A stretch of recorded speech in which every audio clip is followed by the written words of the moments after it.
Hola a todos, mi nombre es Sixta Gutiérrez Rivera, soy QFB egresada de la Universidad Autónoma de Chiapas, con una maestría en gestión de la calidad en los servicios de salud del Instituto Nacional de Salud Pública. El día de hoy voy a hablar de COVID-19 y las pruebas serológicas. Empezamos con ¿por qué la serología del SARS-CoV-2 y por qué ahora?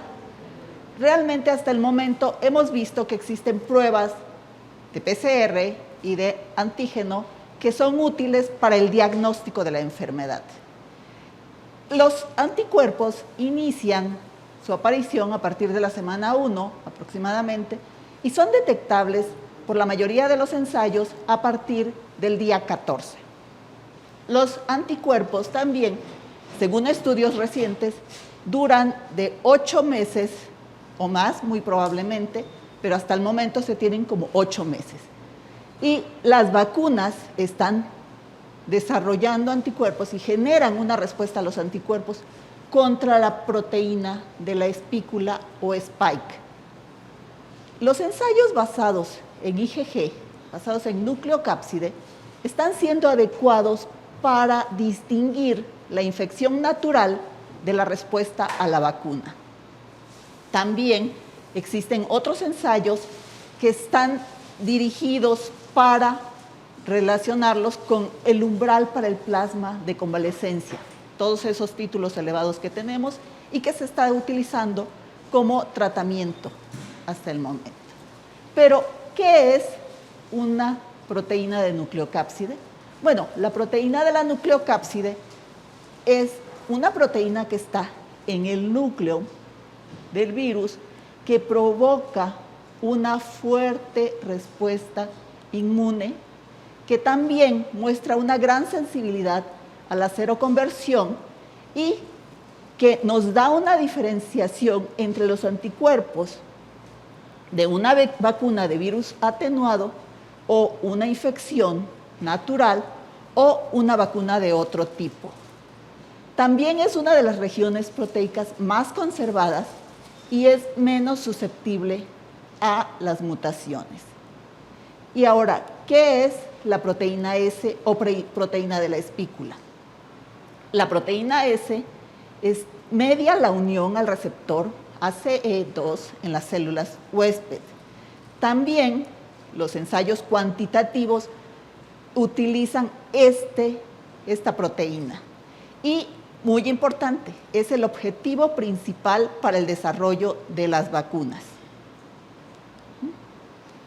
En la respuesta serológica hemos visto que la respuesta de la IgG se retrasa muy ligeramente, de 2 a 7 días después de que aparece la proteína, la IgM, el anticuerpo IgM, y disminuye aproximadamente después de 30 a 40 días.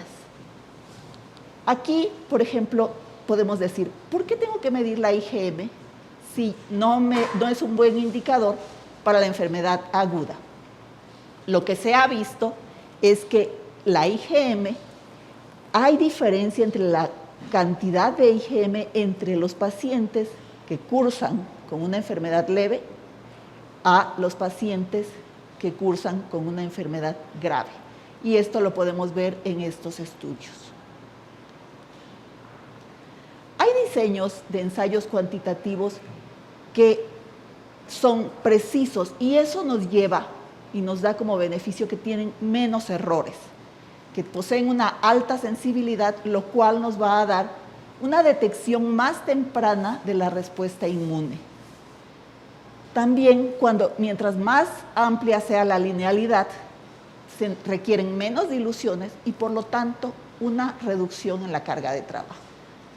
Y algo también muy importante es la baja reactividad cruzada, lo cual nos da como beneficio que haya menos falsos positivos.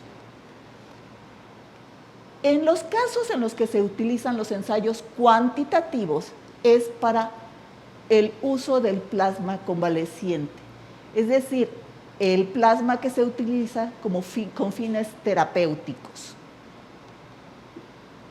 Ahora vayámonos a las vacunas. ¿Por qué esta vacuna es tan importante ¿Y por qué hay en este momento tantas vacunas? Bueno, en México, por ejemplo, hasta el día de hoy tenemos una población de adultos ya vacunadas que va un poco más allá de 10 millones de personas. Y las vacunas que se están utilizando son desde vacunas como la de AstraZeneca, la Sputnik, Sinovac y otras que están también en protocolos de autorización.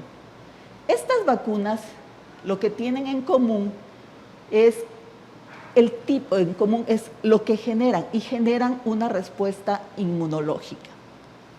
Y las preguntas que nos hemos hecho son, bueno, ¿qué son las vacunas? ¿Qué significa que tenga el 90, el 70 o más de efectividad? ¿Cuánto anticuerpo se logra para tener inmunidad o se necesita para tener inmunidad protectora? ¿Cómo lo monitoreamos? ¿Importa la edad que tengo para generar la cantidad de anticuerpos? ¿Se le debe administrar esta vacuna a personas que han sido previamente infectadas? ¿Cuánto dura la inmunidad protectora? Todas estas preguntas vamos a responderlas a lo largo de la charla. Empezamos con ¿qué son las vacunas? Como decíamos, las vacunas están dirigidas contra la proteína Spike.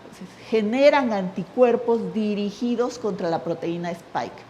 Prácticamente todas las vacunas, por lo menos las que vemos aquí, como la de Pfizer, Moderna, AstraZeneca, Johnson & Johnson y Novavax, son vacunas que codifican, generan anticuerpos dirigidos contra la proteína Spike. Eso tienen todas estas vacunas en común.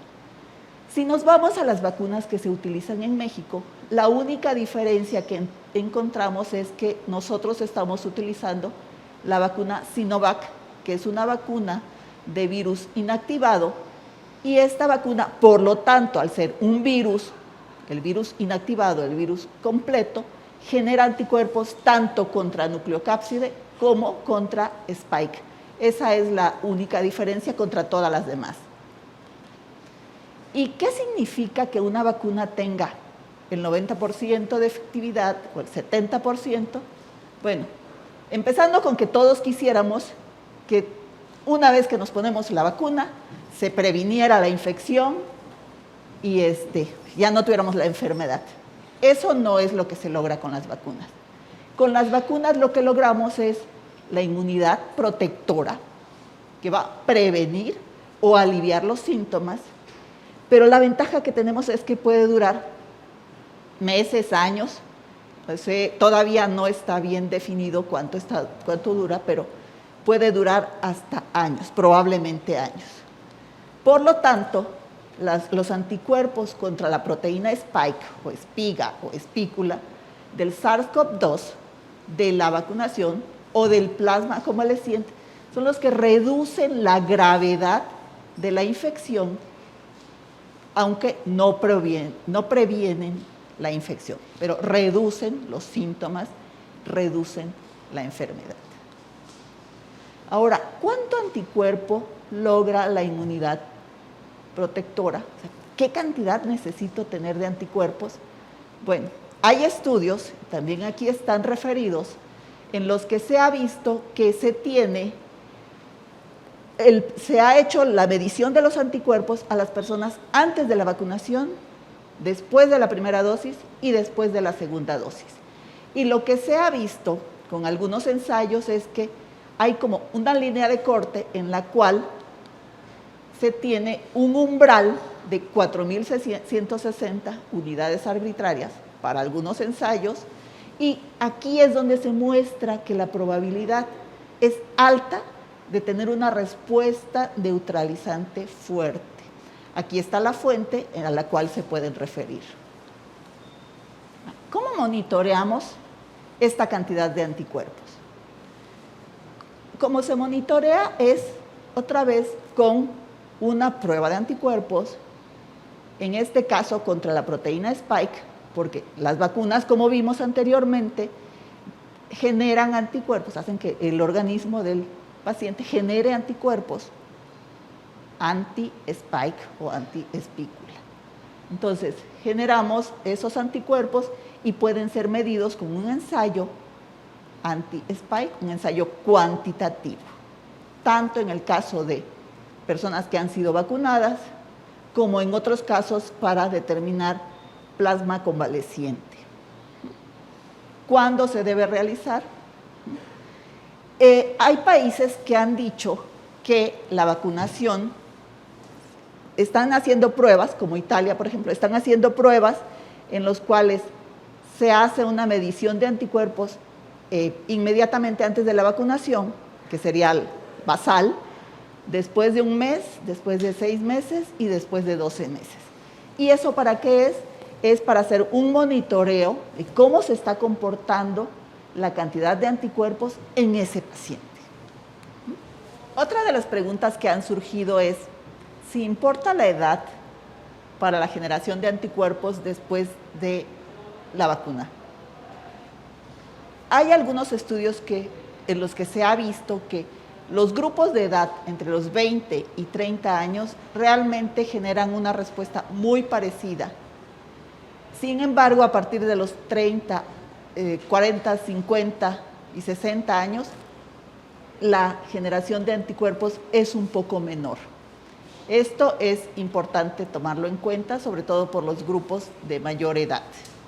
Por otro lado, también nos hemos preguntado, ¿se debe administrar la vacuna a personas que fueron previamente infectadas? Es decir, que ya padecieron la enfermedad. Lo que se ha visto es que, bueno, hay una serie de personas que no han sido expuestos a la vacuna y se pregunta qué impacto tiene en ese caso la vacuna. Por otro lado, hay aproximadamente un 30% de la población que ya tiene anticuerpos.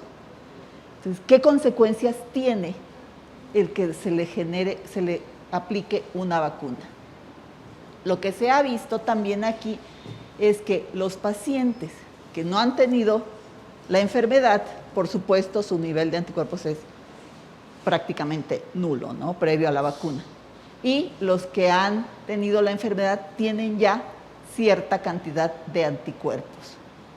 Ello nos lleva a tener grupos de población en los cuales esa cantidad de anticuerpos basal se mide y se ha visto una diferencia en ambos casos. Si vemos en la gráfica la parte verde de donde dice base, en ese caso, esos son los pacientes que no han tenido la enfermedad. Veamos, es prácticamente cero, ¿no? La lectura. En cambio, los que sí han tenido COVID previamente, la cantidad de anticuerpos es mayor. Eso es antes de la vacuna. En el momento en que se les aplica la primera dosis de la vacuna, si vemos, nos vamos a la gráfica de puntos, color verde, después de la primera dosis, aquí vemos que hay una generación de anticuerpos. La cantidad es mayor. Y a la derecha vemos en color lila, vemos como también sube, de hecho es hasta más alta, el promedio es más alto que esos pacientes que no habían tenido la enfermedad. Sin embargo, si ahora nos movemos a la segunda parte de la gráfica, vemos que después de la segunda dosis, las personas que no habían padecido COVID siguen subiendo esa cantidad de anticuerpos. Sin embargo, las personas que ya padecieron COVID mantienen la cantidad, o sea, mantienen esa cuantificación. Eso nos lleva a pensar que, y es lo que se ha hecho en otros casos, como España y Francia, lo que estos países están haciendo es que han pensado en retrasar la vacunación en personas que ya fueron diagnosticadas con COVID. Y en algunos casos, por ejemplo, Italia dijo que va a hacer lo mismo que que Francia, y Francia lo que va a hacer es que nada más les va a aplicar una dosis a las personas infectadas. En nuestro país, hasta el momento, se está vacunando a la población en general. No se está haciendo ninguna distinción. Entonces, pero la vacunación es entonces segura. Bueno, hasta el momento es todo lo que se puede ver. Se sigue sugiriendo que la vacuna se posponga mientras se ve cuán larga es la respuesta de anticuerpos. Sin embargo, se siguen haciendo estudios y no se ha dicho la última palabra. Por otro lado, también estamos viendo cuáles son los efectos secundarios después de la vacuna, cuando se ha tenido la enfermedad o cuando no se ha tenido.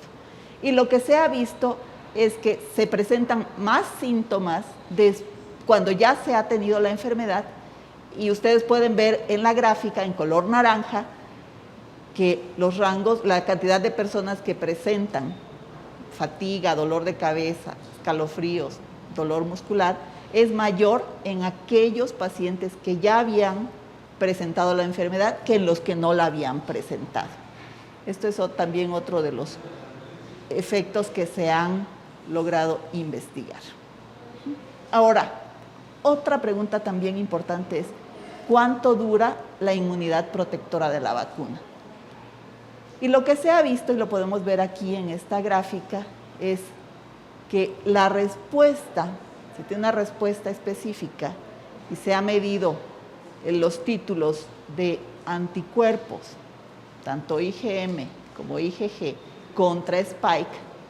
Vemos en la primera gráfica, tenemos IgG, Spike. En la segunda gráfica, la gráfica del centro, tenemos la medición de anticuerpos IgM, Spike. Y en la tercera gráfica, IgG, nucleocápside. Y vean la diferencia. Entonces, la primera, que es la IgG anti-Spike, es la que se obtienen mayores resultados.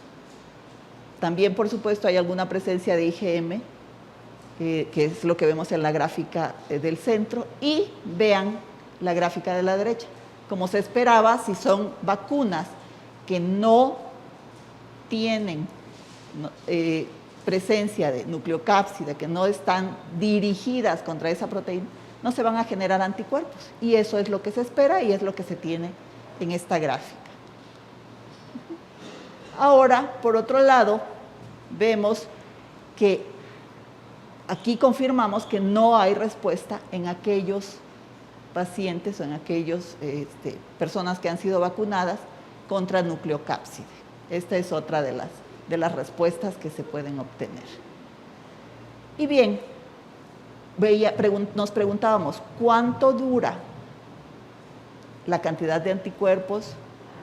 Lo que se ha visto, y decíamos, es hasta 8 meses. Y esto no es porque realmente duren 8 meses, ¿no? Es lo que hasta el momento se ha podido estudiar. Todos sabemos que el tiempo que se ha tenido desde que la primera persona que se vacunó hasta el día de hoy no es muy largo. Entonces, hasta el momento es lo que se ha obtenido, es lo que se ha visto. En este caso, se ha visto que los títulos de la IgG anti-Spike han sido duraderos, es con lo que se ha medido, por eso se escogió esta proteína para las vacunas. Y por último, el ensayo serológico correcto para el propósito correcto. Existen en el mercado diferentes tipos de ensayos, diferentes tipos de anticuerpos que pueden ser medidos. Entre ellos están ensayos contra la IgG, pueden ser cualitativos o cuantitativos, y pueden estar dirigidos contra la nucleocápside o contra la espícula o spike. También existen ensayos contra la IgM, también contra la espícula. Entonces, ¿cuándo debo utilizar un ensayo u otro? Aquí también depende del uso que le quiero dar. Por ejemplo, una prueba de IgG cualitativa puede ser utilizada para indicar infección previa, en el caso de ensayos cualitativos que están dirigidos contra la nucleocápside, también para encuestas epidemiológicas, para rastreo de contactos, y en el caso de IgMs cualitativas, también dirigidas contra la espícula, Podemos utilizarla para indicar infecciones relativamente recientes, a veces hasta 3 meses, rastreo de contactos. Y las IgGs cuantitativas contra Spike pueden ser utilizadas para medir la respuesta humoral natural o inducida por vacunas en el paciente. Esto es para respuesta a la vacunación, por ejemplo, para plasma hiperinmune, plasma convaleciente.